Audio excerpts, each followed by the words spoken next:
everybody. Welcome to my Black Book Journal powered by Act Justly Love Mercy. Excited for you all to meet our guest today. We have Brian Fuller, who wrote the book Being Black in America's Schools, a student, educator, reformer's call for change. Brian, how are you doing today? I'm doing good. How are you doing? I'm doing well. You all, I'm excited to jump into this conversation with Brian.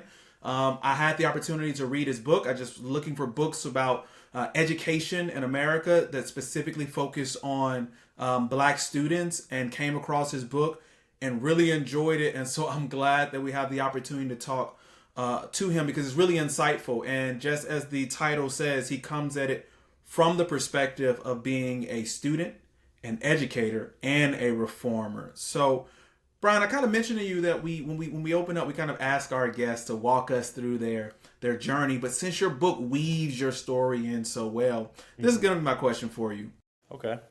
So, what inspired you to write Being Black in America's Schools, and how did your experiences as a student, educator, and reformer influence the direction of your book? That's a great question. Well, first I just want to thank you for allowing me on your show this evening. I appreciate it. And when I got the email from you, from your excitement after reading the book, it just made me feel good. So thank you so much for having me here this evening. But to answer your question, so as you mentioned, my book takes the reader through my journey, really, as a student, as an educator, and now as a reformer. And so the inspiration for my book really started, I would say, really from, I don't want to give too much away from of the book for those who haven't read it, but really from the beginning, right?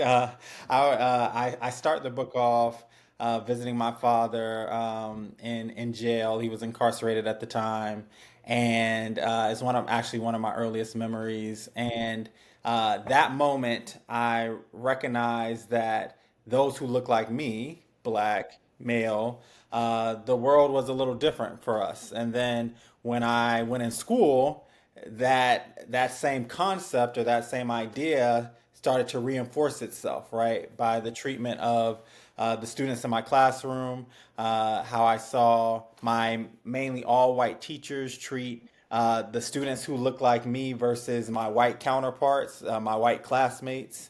And so throughout my educational journey, and I really go into detail about this in the book, but always in the back of my mind, I was like, something here is going on, and it led me to do some experiments in school, right? To try to uncover it more.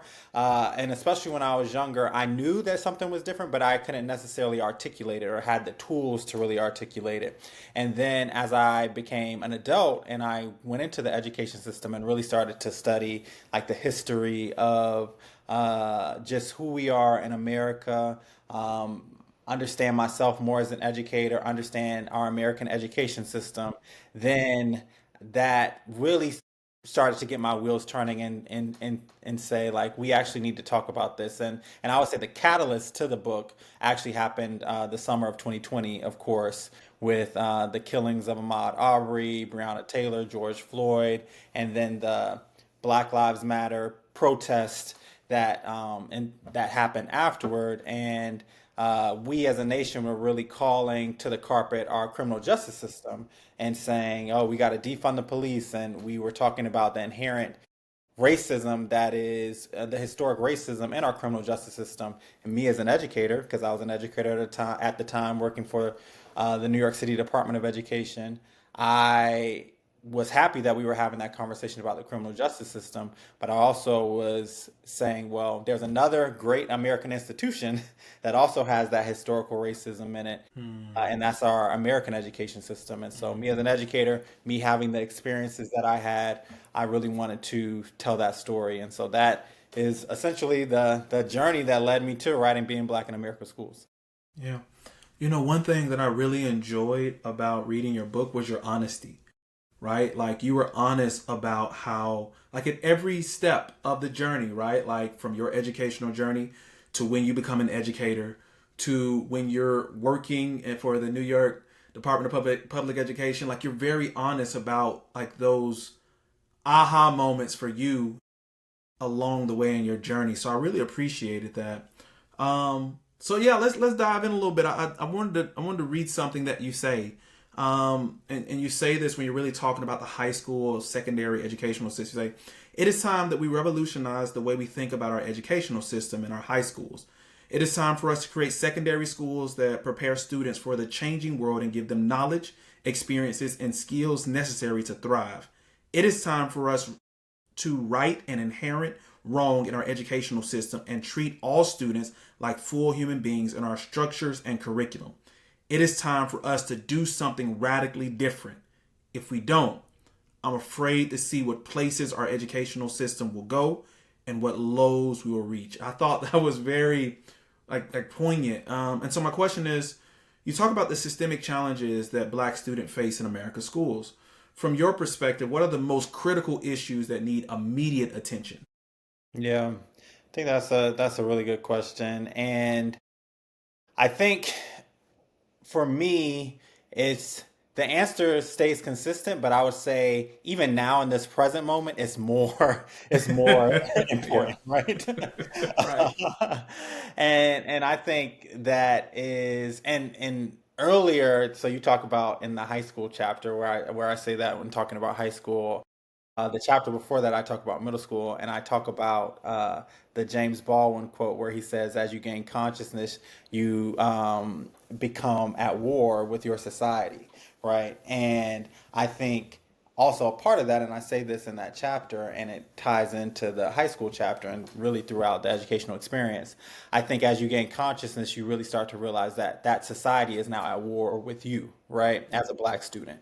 And so when I think about how we what we do, how we miss the mark with our students in high school or in middle school, is really this idea of in every step of our educational system, based on how historically it's been structured, how it currently still exists, we are disempowering our Black and brown children, right? Whether that's through what we are teaching, what we are not teaching, whether that is how we set up systems for discipline and behavior, uh, whether that is how we choose not to push our students to be critical thinkers and have critical consciousness and challenge and question structures and systems and society. And I think high school is such a pivotal moment where, and I talk about it in my own development. You start to you now realize as a Black person in America, right, as a Black male in America, I begin to realize like, oh well, and I start to have the consciousness of it like, well, my society is really at war with me. America is at war with me, right? And then oftentimes I think you can go two ways. You can either start to challenge that and want to push it, and you start to rebel in some ways and whatever that might Yeah. look like for that student. And then others internalize that and then they disengage and become disillusioned, right? And I think in school we miss the mark of really starting to help our students navigate through that, right? Because I firmly believe it's an inevitable fact, whether it consciously happens or unconsciously happens, you start to realize as a Black person in this country, by the time you are hitting your teen years, oh, okay, yeah, it's different. Yeah. It's something going on, right? And many people realize it earlier than high school, right? But that for sure by that time you're realizing it, and then you have to do the gymnastics internally to navigate that, right? Whereas I think we can do a better job in our school systems of helping our students navigate, and that's by empowering them, that's by giving them the tools to be critical thinkers and to challenge society in productive ways, and that also is encouraging them to uncover the genius within, right? And it doesn't necessarily have to look so cookie cutter in the way that we set it up sometimes in our school systems, right? We all have genius within. And our jobs as educators, I believe, are just to champion that genius within all of our students and help them navigate and figure it out and help them navigate and figure out how they start to get and arrive at that genius that is within them. Hmm. Wow. Gosh, man, you got me going. I have my question structured, and so I'm gonna jump in here and say something because I'm gonna read another quote because you talk about how students grow disillusioned, and you don't stop there though. You also talk about how we as leaders and as educators, how we can grow disillusioned because of all those systemic challenges, all those inherent challenges. And so you say, and talking about your time in Philadelphia, I won't give it away, but I want to read this. You said, however, when I think back to my time in Philadelphia, I realize what was so jarring for me was that I existed in a dreamless land, a land where the dreams and aspirations of young black and brown people were dying. And through witnessing the consequences of the constant crushing of dreams, I became disillusioned. Brian, what would you say to the person listening to this, and they can resonate with what you're saying?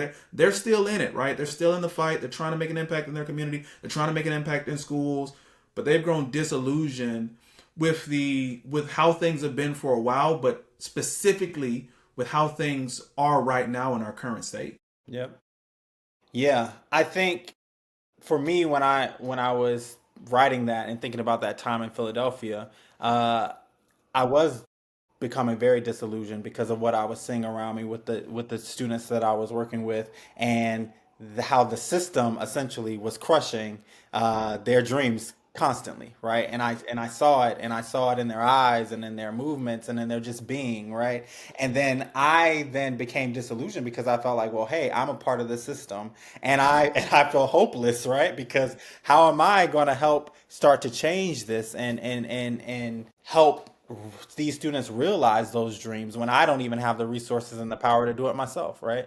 And I think that that happens to a lot of us in education, and a lot of educators, and you talk about now, right? When we think about just all the legislation that's happening, and we're 3 weeks, not even 3 weeks into a new administration, and everything that's already coming down the pipe for us. And and one thing I'll say, and one thing I had to learn is sometimes you have to work outside of the system, right? Be in the system, but work outside of the system. So you don't have to follow the rules of the system. You can do grassroots work within the system. Yeah. And I think for me, that now has been my focus, and that also has been part of the reason why I wrote this book in the way that I wrote it, right? Because I think that it's natural to become disillusioned with a system that was never meant to empower our students, right? And us as educators, right? We are all cogs, a part of this system that has over 200 years of racial oppression, right? Intentional racial oppression. And so for me, I think, and what I would say to educators is be truthful in the fact of what it is and what the system is, and then be truthful in the fact to yourself of what you actually can do within that system and outside of the system, right? And you don't necessarily have to, like, and you bring in current context. So if your school is banning diversity, equity, and inclusion, you can still honor your students in the classroom. Just don't call your lesson a diversity lesson, right? But still honor their identities, empower who they are, right? And you maybe have to be a little, strategic and sneaky in a way, and it sounds weird that we have to like hide and be in this way, but I think in this work comes strategy. And I think when we think about our forefathers and foremothers who have been doing this work before us, and they were in times as bleak, if not even more bleak than this, right? But they were still doing the work, and many of them inspired us to continue to do the work today, right? But they had to use strategy, and they had to be smart, and they had to be grassroots. And so that's what I tell all educators right now, like, this is a ground up movement, and this is for us now to be grassroots. We still, when we are in that room with those kids, and we don't have a principal or a district or whoever coming in, that is still our domain, and we can do stuff that we know can empower and uplift and give our students the tools needed to navigate the world that they are now embarking in, right? And that, I think, is inspiring, and that helps subside some of that disillusionment, because then you have a little glimmer of hope, right? And it's not going to be perfect every day, and you're not going to be able to necessarily change the world in a day or change your school in a day, right? But or even in a year, right? But little by little, brick by brick, you can start to make change. For me, it's just that little impact that you make in one student, two students, three students, but just doing that work and doing what you can from a grassroots movement. And that, I think, at least for me, is what keeps me going and inspires me, right, in my work. And I think that's what I would tell educators who it is understandable to be disillusioned, especially in times like now. But it's even more important in times like now for us to be that guiding force for our kids, right? Because they're gonna need it, right? This future is looking a little bleak, and so they're gonna need it, and we need to be there for them, and we need to be in community to do that work together. Hmm. So would you say that what would you say thriving looks like? Like to do that day in, day out as an educator, whether you're serving every day in the classroom in the school, or you're in the community doing after school programming, college and career programming. Like give our listeners a view of what it means to not for them to thrive, and then maybe like have a view for the students that they're leading to thrive. Yeah, I think sometimes doing this work we forget to be joyful. Right. I think we forget to be joyful, and I always try to bring joy. Like I think I talk about hard topics, right? You read my book. It's some moments are intense, but I always come into any conversation with a smile and bring joy because that is a part of my affect. But that to me, joy and especially black joy is rebellion, right? It is, as James Baldwin put it, and I mentioned in the book, like once you become conscious, you start to realize that society is at war with you, right? Or you're at war with your society. But instead of being beaten down by that or carrying that heaviness, which we all do in some ways, you have to show joy and you have to be joyful. And that helps our kids know that hey, I can make it and I can thrive and I can be have joy and have a life, right? Regardless of the circumstances around me. And that joy can help me navigate through. So one for sure is just lean into joy. Like it's okay. We as a people, I think, are very joyful people. And so let's lean into it and as educators lean into that joy and show that joy to your students, right? Joke with them, laugh with them, have fun with them, or your colleagues. If you don't if you're not interacting with students, have fun, right? So that's one thing. Two, I think thriving is also having purpose, right? And so really knowing like why are you in the work, right? And you talked about the disillusionment before, and I think a way to navigate out of that disillusionment is to recenter and reset yourself of like why am I doing this? Like what is the purpose? Am I and for me that purpose is, every day there are millions of black kids out there, black and brown kids, who don't think that they are important, who don't think that they have a place in this society, who don't see how they can be a positive contributor to our world, right? And can be an agent of change in our world. And that to me is my purpose, right? Like that to me to ensure that those kids feel the opposite of how they're currently feeling, right? And the system is created to make them feel that way, right? And so for me, I have that purpose too, right? And then that helps me. That to me is thriving. So it's like being joyful and then having purpose. Those things are thriving. And then lastly, I think really just getting in the work, like getting in the work and I think that ties into the purpose. Like once you're clear on your purpose, you start to get into the work and don't overwhelm yourself with it, but be up to date on what's happening. Start thinking of strategies, how to navigate through, how to chart a path to your purpose and to your goal, right? And I think those things to me are thriving. And I think if you do those things and you do those things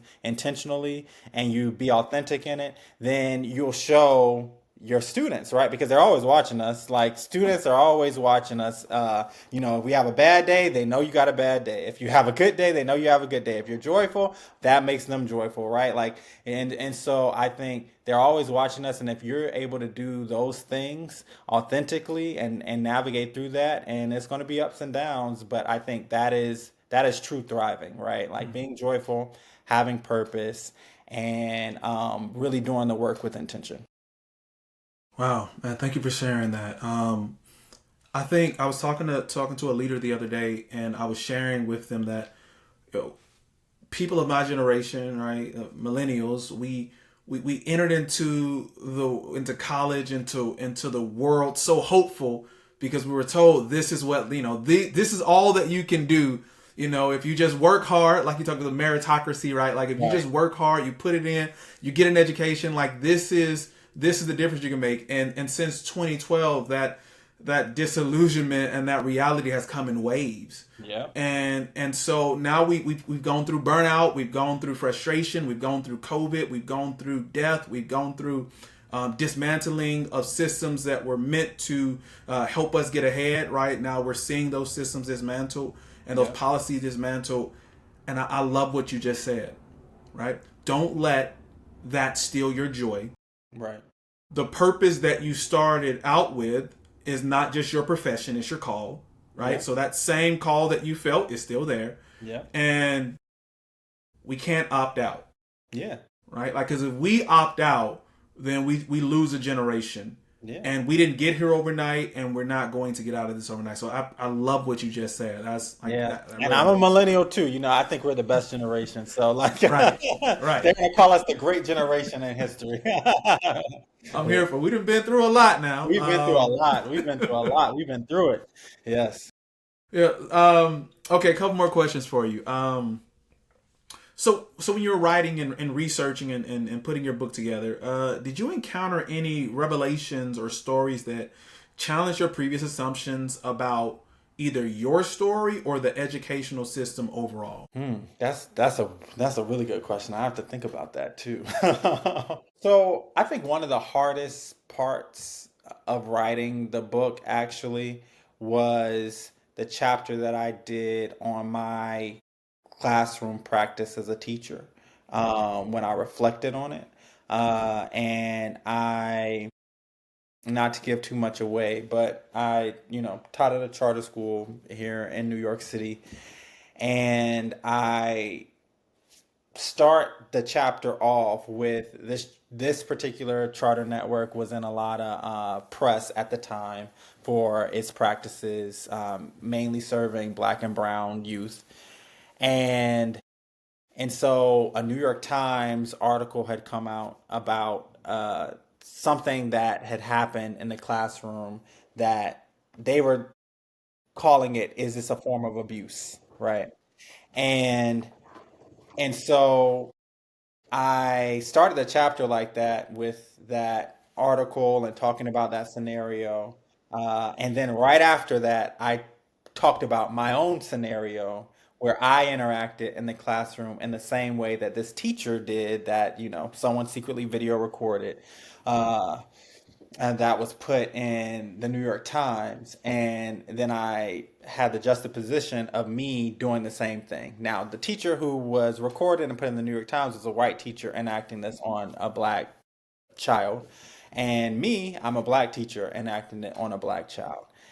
And when I was writing that, it was challenging because I had to peel back layers of my own ideology and my own ways of being and wanting to be, and a lot of my own stuff, right? Of just being a Black kid coming up in school and being from the South and all these things and wanting to achieve and wanting to seen as like, I'm doing my job well and all these things, and I'm achieving and I'm a good, all these things. And how much that all that stuff that I carried, how I brought that into the classroom and how I harmed students based on that, right? And I think I didn't really fully have that epiphany until I had to sit down and write that chapter. Mm. And I knew, and going in on the chapter, I was like, oh yeah, because it was easy to do because so many people had already beat up that charter school, right? And so it was like, Yeah. oh yeah, I'm gonna come in hot and heavy. I was in there, so I know what was going on. And then as I was writing it, it's just that voice, because as you read the book, I was authentic throughout the whole entire thing and really trying to be like as authentic as possible. And that voice, as I was starting to go in on the charter network, I was like, well, you were a part of it and you were participating, and so you need to go in on yourself, you know? And so that was a big epiphany for me, and it really just helped me heal a lot, or start to heal a lot of that stuff that was inside of me, that I talk about in the book, but then, still acted out in many ways and as an adult, and really started to, and then it also taught me like how easily we can get so caught up and so caught in and not even realize it, right? And that and back to systems, that's how systems are designed, right? And we come in with the best intentions, and we know like, oh, because I experienced this type of trauma as a kid in the classroom, and I was mistreated in this way. So why would I inflict that on somebody else or another kid as an educator? And it's just so easy, like, just to be swept up in it, and you're doing the same thing. And so it was so important for me to be authentic, and really to once I had that epiphany, to really do the work of writing a chapter that uncovered all of that I participated in as well, right? And not separate myself from it, because that's easy. Like, oh yeah, let's beat up this school network and let's do this. But no, you were a part of it, and you were actually successful in it. And when you were working there, everyone was like, "Oh yes, he's on the track to be the next school leader, because he's doing all the work that he needs to be doing, right?" And so that was an epiphany for me too, and it really just was humble. Like, I'm trying to figure out the right word. It was eye opening, very eye opening. You know, when I read that chapter, I kind of knew where you were going, and then I didn't know where you were going at all. Because so there's a saying, right, that confession is good for the soul, bad for the reputation. And we just talked about being millennials, and so we love talking about therapy and counseling, and and toxicity, and like the harm that people perpetuate against us, and not the harm we cause others, right? We're more silent on that, on how our actions impact others. But Yep. I think if we're gonna move forward, like, it's just speaking to our generation, if we're really gonna move forward past our disillusionment, our frustration, our anger, right, and really do that work that we feel like should be done, we're gonna have to be honest about how we participated in these systems and the harm that we've caused. Like, and I think that's, like, I heard somebody say that humility isn't thinking less of yourself, is thinking of yourself less, right? Like, I think we need to be like, yeah, this is kind of humbling, and it's a little humiliating, but we've all made mistakes. And one thing that we've learned, that our forefathers and foremothers, like I said, they fought that our mistakes wouldn't be ultimate, Right. right? That would be some room for mistakes, and there's still a fight left for that. But Yep. I love your honesty. Like, it was refreshing in reading your book, because I could identify with my own mistakes, right? Right. Right. My own ideas and my own assimilation into systems, and the harms that they cause. So thank you for that. Yeah. Um, all right. So since publishing your book, tell us a little bit about the response that you've gotten from either fellow educators or former educators, students who may can identify with your experience, or other reformers. How have they received your book, and what feedback have you gotten? Yeah, I feel like it's been a whirlwind since I've published. I'm now like almost 6 months since publishing, like 5 months and some weeks, and it's been great. Like, I would say that educators really resonate, and I feel connected to the book in many ways. Especially that chapter that I just talked about, right? I've had people write me emails about that chapter in particular, saying they really reflected on and they're still classroom educators, have now reflected on their practices and what they're doing. And so that makes me feel good. Like, my vulnerability and my rawness helped others, and reflect on their practice, and so that's been good. I think a lot of people have responded well to or I don't want to, maybe well is not the word, but just have found it very insightful. Me talking about the experience of being a child of an incarcerated parent, right? And navigating through school with the backdrop of a parent being incarcerated, and going to visit my dad in prison and coming back to the school and seeing similarities and all of that. I think a lot of people, that resonated with a lot of folks, and I actually have even had the opportunity to talk to children who currently have um, parents who are incarcerated who have really read, like, my story resonated a lot with them, and so I've appreciated that. Uh, yeah, and I think reformers and people in the social justice work have really enjoyed my book too. I was so thrilled that Malcolm X's daughter, Dr. Oyasa Shabazz, was like a fan of my book. Agreed to, once she found out about it, agreed to do a event with me where we talked about my book. That was like, I can cry now even just thinking about that. That meant so much to me, and she still is wanting to collaborate and work together. And so I feel like someone just of her caliber and stature and the work that she's done and her family's done and the legacy that they've left, and as it relates to the liberation of our people, and are resonate with like a little old me in my book, like that makes me feel good.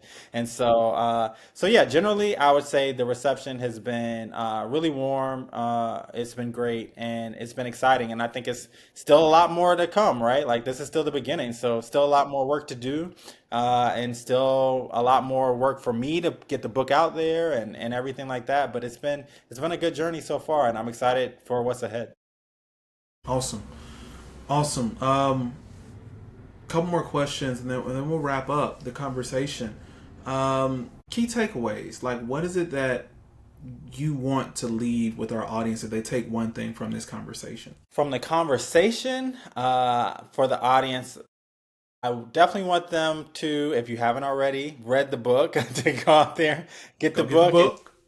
It's, you can read it. It's an audio book if you don't want to read it. But definitely, I would love for you to just experience the book. I think it is an experience, and I think that it will touch you in ways maybe that you aren't expecting.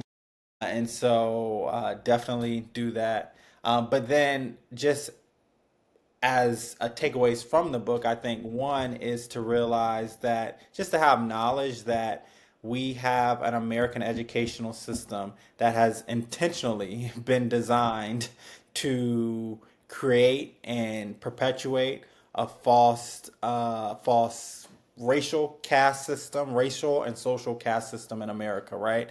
And it's been 200 years in the making, right? I just did a talk this past weekend in the Bay Area, at a conference of educators, and I started off the talk talking about the history of our miseducation, and so I put up a 200-year timeline of all the things, and these are just highlights, and there's tons of more things, but all the things that have been done through legislation, through policies, through all of this to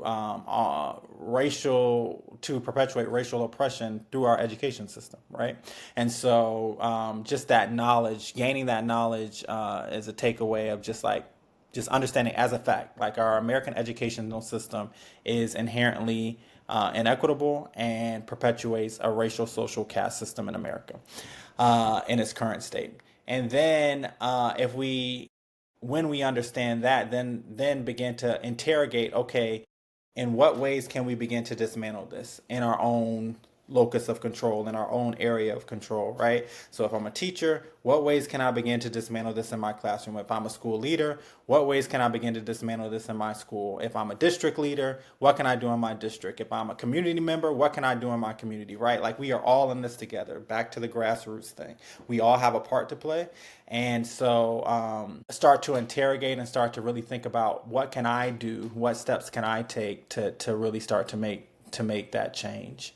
And then lastly, I think just know that we are, going on the second point, there are people out here who are all in the work with you, right? Like, and so we are all in this together. There are people who feel the same way. There are people who are doing this work, and so start to know that you're not alone in it, because sometimes it feels isolating, and sometimes it feels like, oh, no one really gets it or no one understands. And there are people that understand, and there are people who have similar experiences, and there are people who want to do the work, right? And so don't feel on an island, and start to find community in doing the work, right? And doing that interrogation and figuring out what can I do in my locus of control. And so it's understanding the reality of the system, then starting to interrogate that system based on that reality, and then finding those people around you in that community around you to know that you're not alone in doing the work.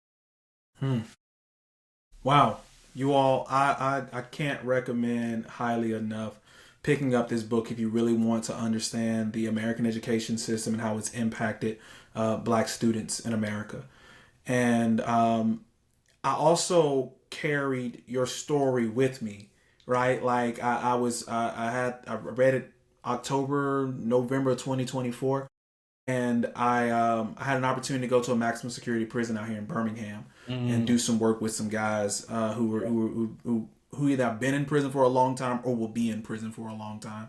Um, and man, I carried your story with me. Like I just felt more compassionate because mm. I had read your story, I right? Like, appreciate that. Yeah. and it was like, and so like I really appreciated like your vulnerability, your honesty, and so I'll just want to share for our audience: read it and then go on the journey, right? Tell your story, be honest, like dissect it, um, and then like going back, don't let the hard work steal your joy, because we're gonna need it. We're going to have to hold on to hope, even in times that may seem hopeless. So Brian, anything? Oh, last question. Since it is my Black Book Journal, tell the people something that you've read that has brought you joy recently. Something that I've read that has brought me joy recently. That is a good question. Actually, to be candid, I haven't really read anything recently, but I can talk about something that, well, actually, I did read something recently. This is an old book, but I always read this because it was a big inspiration for my book. And it always brings me joy. Uh, but maybe this means I'm a nerd. So a big inspiration for my book, and especially given that this is Black History Month, so I want to shout this ancestor out. So Dr. Carter G. Woodson is the founding father of Black History Month. He in 1926 he founded Negro History Week, that now turns into Black History Month.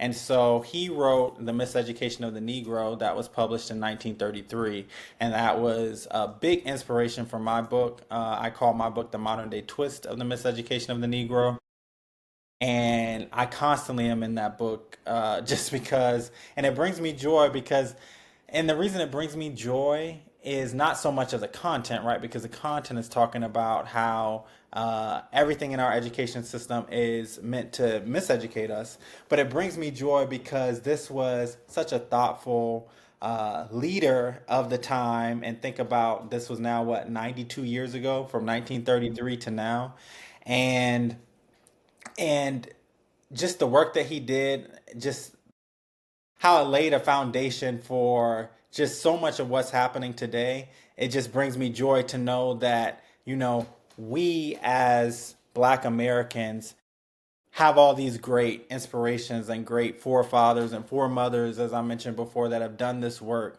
And so it's always so joyful just to be in their work and to see it and to read it and to honor it and to honor them. And so for me, every time I read the book, or I'll read a chapter or read a couple of chapters, go back in and be like, oh, what did he say again in this? Yes, and yeah, that's the point that I'm really trying to make here. And so that always, just the excitement of his work and being able to build on that work brings me joy. And so that's one book that I feel like will forever bring me joy. Wow. Well, man, I couldn't agree more. Thank you so much, Brian, for being on the show. You all go get the book, or listen to the book, but purchase the book, engage with the content, and then let Brian know how you felt about it. Being Black in America's Schools, a student educator reformer's call for change. Brian, thank you so much for being on my Black Book Journal. Thank you, Danny. I appreciate it.